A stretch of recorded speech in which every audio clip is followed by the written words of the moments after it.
ओ ये भैया खड़े भैया राम राम। भैया राम भैया राम। क्या कर रहे हो? अच्छू ना यार दो ऐसे गजा पर है आवाज ना दे यार के जो ने यार तो टोपा बढ़िया यार, टोपा कहाँ से लाए तुम बताइए हमें। टोपा? हाँ।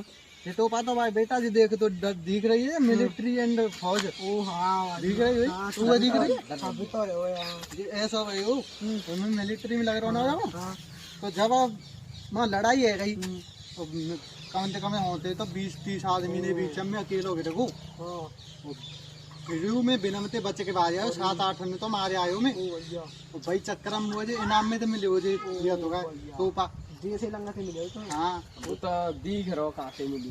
दिख रहा हो तो तुम्हारी शक्लें दिखते हैं। जिलाला कहनो का चारों दिख रहा वो हो चारों के 150 रुपये मिलता है। जो पता चलता है वो पूछ ही रहेगा वो पूछ लेगा क्या रुपये मिलते हैं। तो मैं पढ़ी का पैसे में ना जान लाजम में 8-8 9 मारे गए मिलिट्री रही शकल देख लंबी तक ये तो ठहरा यार 150 रुपया